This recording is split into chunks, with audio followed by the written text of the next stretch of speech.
Hello friends, வணக்கம். Welcome to Vani's channel. இன்னைக்கு நம்ம வீடியோவில் ஒரு புதுமையான ரெசிபி தான் பார்க்க போறீங்க. இப்போ இந்த பிக்சரை பார்த்த உடனே கண்டுபிடிச்சிருப்பீங்க. கண்டுபிடிக்காதவங்க வீடியோவை கடைசி வரைக்கும் ஸ்கிப் பண்ணாமல் பாருங்கள். அப்போ நான் என்னென்ன பொருள் யூஸ் பண்ணியிருக்கிறேன் இந்த ரெசிபி பண்ணுறதுக்காக அப்படிங்கிறத ஈஸியாக கண்டுபிடிச்சிடலாங்க. இந்த அருமையான ரெசிபி எப்படி பண்ணுறதுன்னு பார்க்கலாம். வாங்க வீடியோக்குள்ளே போகலாம். முதல்ல ஒரு உருளைக்கிழங்கு வேக வச்சிருக்கிறேன். இப்போ இதோட தோலை நம்ம எடுத்துடலாம். தோலை எடுத்துட்டு இதை நல்லா மசிச்சு எடுக்கணும், கட்டிகள் இல்லாமல். அதுக்காக இந்த கேரட் துருவியை வச்சு இதை நல்லா துருவி எடுத்துக்கிட்டேங்க.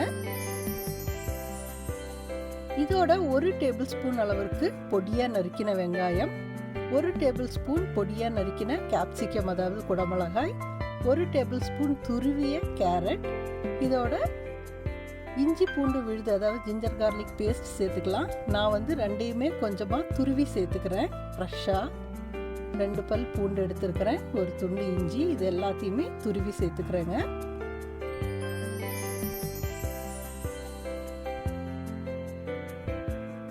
இப்போ இது எல்லாத்தையும் நல்லா மிக்ஸ் பண்ணிக்கலாம்.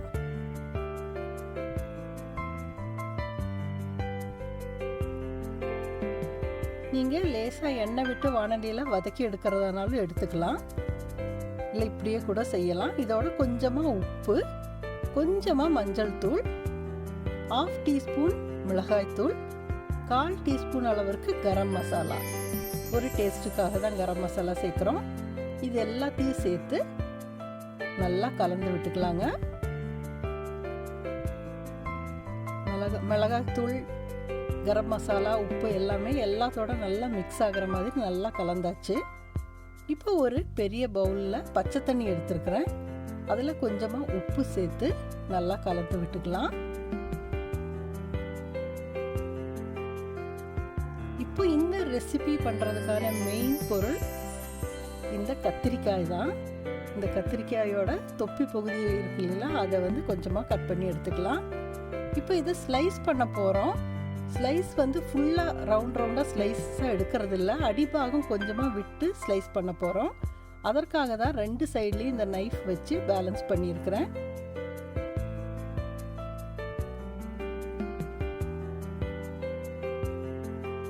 இப்போ நிதானமாக இதை ஸ்லைசஸ் பண்ணலாம். ஃபுல்லாக கட் பண்ணக்கூடாது, 3/4 பகுதிக்கு தான் கட் பண்ணணும். அதுக்காக தான் இந்த கத்தி வச்சு 2 பாகமும் அந்த நைஃப் வச்சு பேலன்ஸ் கொடுத்துருக்குறேன்.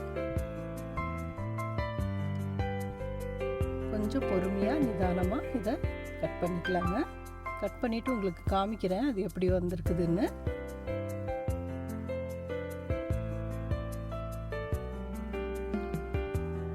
இந்த நைஃபுக்கு பதிலாக நீங்கள் ஒரு குச்சி கூட வச்சுக்கலாம் 2 பக்கமும். பாருங்கள் எவ்வளோ அழகாக கட் ஆகிருக்குது அப்படின்னு. ஃபுல்லாக கட் ஆகாமல் அடிப்பாகம் அப்படியே சேர்ந்துருக்குது பாருங்கள். இப்போ இதிலிருந்து ஒரு 3லேருந்து 4 ஸ்லைசஸ் வரைக்கும் வர்ற மாதிரி இதை சின்ன சின்ன பீசஸாக கட் பண்ணி எடுத்துக்கலாங்க. ஒவ்வொரு பீஸ்லேயும் 3லேருந்து 4 ஸ்லைசஸ் இருக்கும்.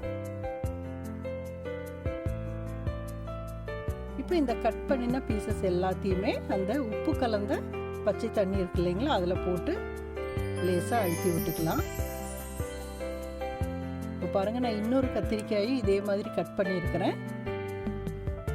இப்போ இதெல்லாம் தண்ணியில் ஒரு 10 நிமிஷம் வச்சுட்டு அதுக்கப்புறம் இதை எடுத்து ஒரு பேப்பர் டவலில் வைக்கிறேன். ஏன்னா தண்ணி எல்லாத்தையும் வடித்து எடுக்கணும்.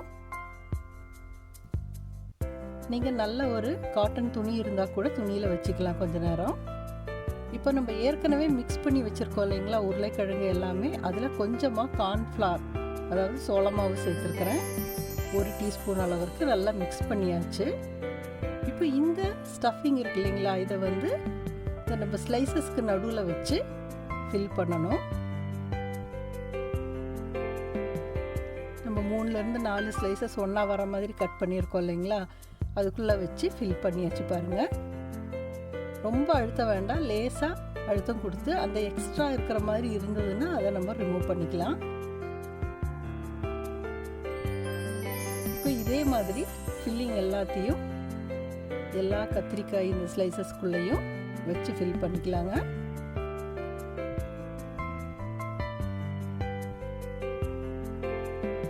எக்ஸ்ட்ரா இருந்துச்சுன்னா எடுத்துருங்க.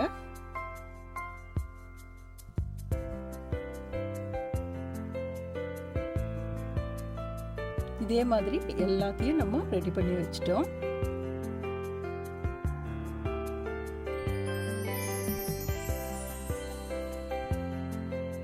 பாருங்க, பார்க்கவே எவ்வளோ அழகா இருக்குது அப்படின்னு. இப்போ அடுத்ததான் நம்ம என்ன ப்ராசஸ் பண்ண போறோம்னு பார்க்கலாம் வாங்க. இப்போ ஒரு அகலமான பாத்திரத்தில் கொஞ்சமாக தண்ணி விட்டுருக்குறேன். இதில் ஒரு ஸ்டாண்ட் வச்சு இட்லி தட்டு வைக்க போகிறேன். இட்லி தட்டில் லேசாக எண்ணெய் தடவிக்கலாம். நீங்கள் இந்த அகலமான பாத்திரத்துக்கு பதிலாக இட்லி பாத்திரம் கூட யூஸ் பண்ணிக்கலாங்க.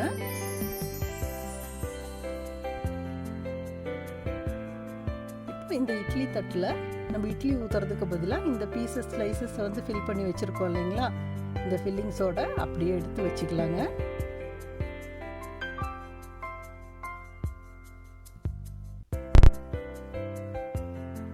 தண்ணி நல்லா கொதிச்சதுக்கு அப்புறமா இட்லி தட்டை வச்சா போதும். வச்சுட்டு அடுப்பை வந்து மிதமான தீயில வச்சுக்கலாங்க. ரொம்ப தண்ணி கொதிச்சதுன்னா தண்ணி உள்ளே போயிடும். இல்லை நீங்கள் கொஞ்சம் உயரமான பாத்திரத்தில் அந்த மாதிரி வைக்கிறதானா பரவாயில்ல. இப்போ இதை மூடி வச்சுக்கலாம். ஒரு 4லேருந்து 5 நிமிஷம் வரைக்கும் லோ ஃப்ளேமில் இது வேகட்டும், ஆவியிலே வேகட்டும். பாருங்கள், 5 நிமிஷம் ஆயிடுச்சு. ஸ்டவ் ஆஃப் பண்ணியாச்சு. கொஞ்சமாக ஆறட்டும். அதுக்குள்ள இப்போ ஒரு கடாயில் எண்ணெய் விட்டுக்கலாம். எண்ணெய் சூடானதும் கொஞ்சமாக சோம்பு சேர்த்துருக்குறேன். இதோட பொடியாக கட் பண்ணின வெங்காயத்தை ஆட் பண்ணியிருக்கிறேன். இது எல்லாத்தையும் நல்லா வதக்கிக்கலாங்க. வெங்காயத்தோட பச்சை வாசனை போகட்டும். நல்லா கொஞ்சமாக இஞ்சி பூண்டு இதை வந்து நான் துருவி எடுத்துருக்கிறேன். நீங்கள் ஜிஞ்சர் கார்லிக் பேஸ்ட் ஆட் பண்ணிக்கலாம். இது எல்லாத்தையும் நல்லா வதக்கிக்கலாங்க. பச்சை வாசனை நல்லா போகிற மாதிரி வதக்கிக்கலாம். வெங்காயம் நல்லா வதங்கின உடனே இதோட பொடியாக நறுக்கின தக்காளி சேர்த்துருக்குறேன். இதையும் சேர்த்து நல்லா வதக்கிக்கலாம். தக்காளி நல்லா மசிஞ்சு வரணும். இதோட கொஞ்சமாக உப்பு சேர்த்துக்கலாங்க. நம்ம முந்தி வந்து அந்த மிக்ஸோட உப்பு சேர்த்துருக்குறோம். அதனால் இப்போ இந்த எவ்வளோ தக்காளியும் வெங்காயமும் எடுத்துருக்கோமோ அதுக்கு அளவாக உப்பு சேர்த்தா போதும். பாருங்க, தக்காளி நல்லா மசிஞ்சிடுச்சு. இப்போ கொஞ்சமாக மஞ்சள் தூள் சேர்த்துருக்குறேன்.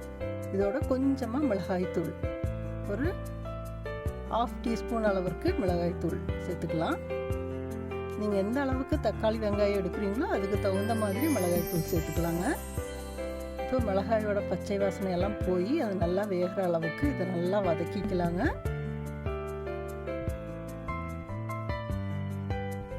அந்த எண்ணெயெல்லாம் நல்லா பிரிஞ்சு வருது பாருங்க.